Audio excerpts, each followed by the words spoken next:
السلام علیکم ورحمۃ اللہ وبرکاتہ۔ ناظرین کرام، الحمدللہ 8 روزے مکمل ہو چکے ہیں۔ آج رمضان المبارک کا 9واں روزہ ہے۔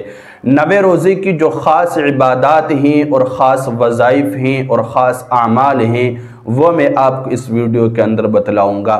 وہ وظائف اور اعمال بتانے سے پہلے ایک بات توجہ کے ساتھ اچھی طرح یہ جان لیں کہ یہ جو میں وظائف اور معمولات اور اعمال بتلاتا ہوں، ہر روزے کے الگ الگ روزے کے جو اعمال میں بتلاتا ہوں، ان اعمال کو پورے دن میں کسی بھی وقت کرنا ہوتا ہے۔ کسی بھی وقت آپ ایک ساتھ بھی کر سکتے ہیں، کسی بھی وقت سونے سے پہلے، آپ فجر کی نماز کے بعد سے لے کر سونے سے پہلے پورے دن میں اکٹھے اگر آپ یہ وظائف اور معمولات جو میں بتاتا ہوں پڑھنا چاہتے ہیں تو ایک ساتھ بیٹھ کر سارے آپ پڑھ سکتے ہیں۔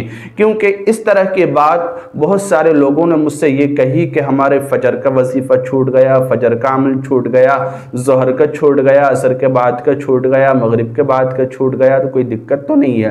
دیکھیے، اگر فجر کے بعد کا آپ کا چھوٹ گیا تو ضروری نہیں ہے کہ فجر کی نماز کے فوراً بعد آپ پڑھیں۔ یہ تو آسانی کے لیے کہا گیا ہے کہ پورے عمل کو ہر نماز کے بعد بانٹ دیا گیا، تقسیم کر دیا گیا، تاکہ پڑھنے میں دشواری نہ ہو، دقت نہ ہو، پریشانی نہ ہو۔ دین کے اندر آسانی ہے اور آسان کر کے ہی ہمیں اعمال کرنے چاہیے، جتنی آسانی سے ہو سکے۔ اگر ہم فجر میں نہ کر سکے، کسی وجہ سے کوئی عذر ہو سکتا ہے یا وقت کی کمی ہو سکتی ہے، کہیں جانا ہو سکتا ہے، تو ہم کوئی دقت نہیں ہے، دیر سے کر سکتے ہیں۔ اگر ہمیں وقت نہیں ملا، ہم ظہر کے بعد کا وظیفہ کر لیں، جو عمل ہے وہ کر لیں، اور فجر کے بعد ہم نہیں کر سکیں تو فجر کے بعد کا عمل بھی ہم ظہر کے بعد کر سکتے ہیں۔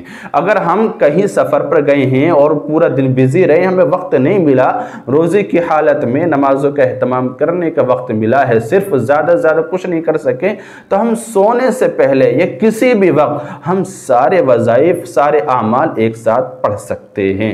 ٹھیک ہے، بہتر ہے کہ ہر نماز کے بعد جیسے بتایا جا رہا ہے ویسے آپ عمل کریں تاکہ آپ کے لیے آسانی ہو اور اکتاہٹ محسوس نہ ہو۔ اگر آپ کسی ایک وقت، چاہے صبح کے وقت سارے اعمال آپ کر لیں، اللہ رب العزت تب بھی آپ کو اتنی ہی فضیلت اور اتنا ہی ثواب عطا کرے گا۔ اگر آپ چاہیں تو سوتے وقت، شام کو یا دوپہر کو، کسی بھی وقت آپ پورے دن میں سارے اعمال کر سکتے ہیں۔ یہ نہیں ہے کہ جس وقت بتایا جا رہا اسی وقت ہی کرنا ہے۔ ٹھیک ہے، اچھا جی، آج 9ویں روزے کے جو اعمال ہیں، دیکھیے، بعد نماز فجر سورہ توبہ کی آخری 2 آیات ہیں، وہ 11 دفعہ پڑھنی ہے۔ سورہ توبہ یہ 10ویں پارے میں ہے، تقریباً 5-6 رکوع سے سٹارٹ ہوتی ہے اور یہ 11ویں پارے کے تقریباً پاؤ پہ 4-5 رکوع پہ جا کے یہ ختم ہو جاتی ہے۔ وہ آخری آیت ہے، لَقَدْ جَاءَكُمْ رَسُولٌ مِّنْ أَنفُسِكُمْ عَزِيزٌ عَلَيْهِ مَا عَنِتُّمْ حَرِيصٌ عَلَيْكُمْ بِالْمُؤْمِنِينَ رَءُوفٌ رَحِيمٌ فَإِن تَوَلَّوْا فَقُلْ حَسْبِيَ اللَّهُ لَا إِلَٰهَ إِلَّا هُوَ عَلَيْهِ تَوَكَّلْتُ وَهُوَ رَبُّ الْعَرْشِ الْعَظِيمِ۔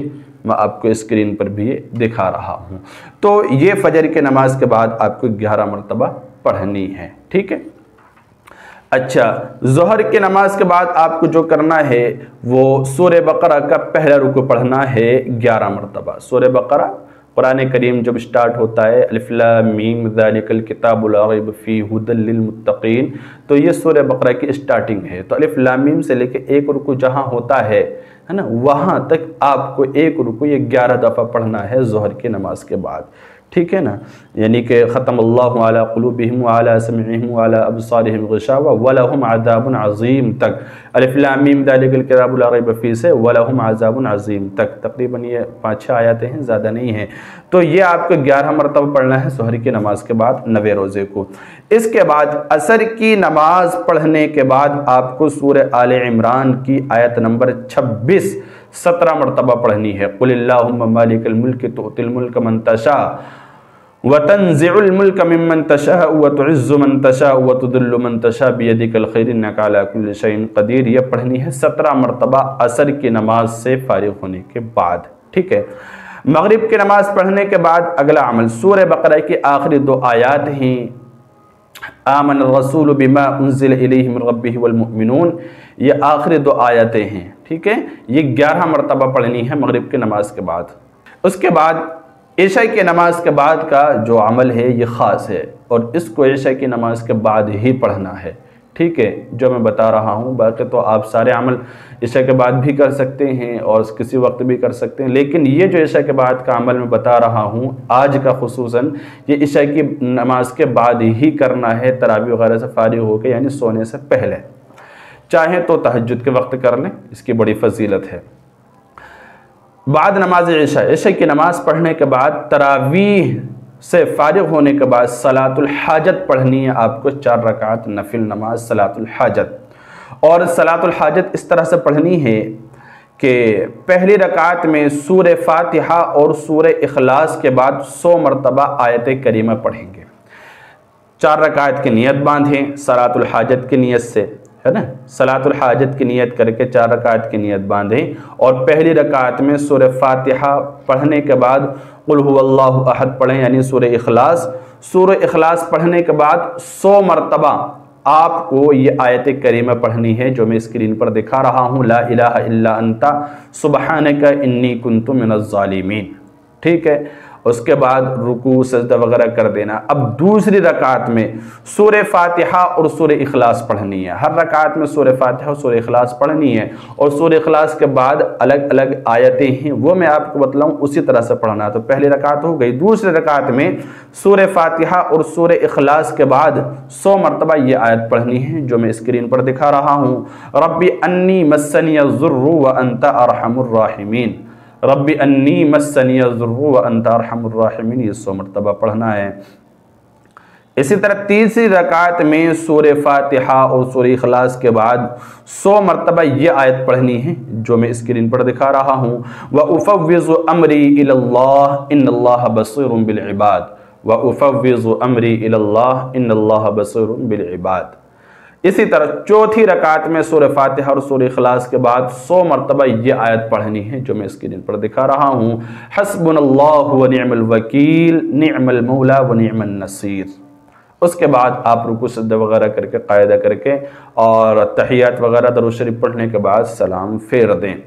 اس کی برکت، اس کی فضیلت کیا ہے؟ نماز قضاء حاجت کے بعد حضور دل کے ساتھ 100 مرتبہ درود شریف پڑھیں۔ آپ یہ پڑھیں، اس کے بعد 100 مرتبہ درود شریف پڑھیں، صلی اللہ علیہ وسلم صلی اللہ علیہ وسلم صلی اللہ علیہ وسلم، اس طرح 100 مرتبہ پڑھ لیں، یا درود ابراہیمی پڑھ لیں، یا جو بھی آپ کو درود شریف یاد ہو۔ یہ پڑھنے کے بعد جو بھی حاجت ہو اللہ رب العزت سے آپ مانگے ہیں، جو بھی آپ کی ضرورت ہو، جو بھی آپ کی تمنا ہو، جو بھی آرزو ہو، جو بھی خواہش ہو، جو بھی مراد ہو، آپ اللہ سے مانگے، انشاءاللہ گارنٹی ہے اللہ رب العزت آپ کے ہر حاجت کو پورا کر دے گا، یہ اللہ کے ذات سے امید ہے۔ آپ یہ عمل کیجئے، آپ کی بگڑی بن جائے گی۔ السلام علیکم ورحمۃ اللہ وبرکاتہ۔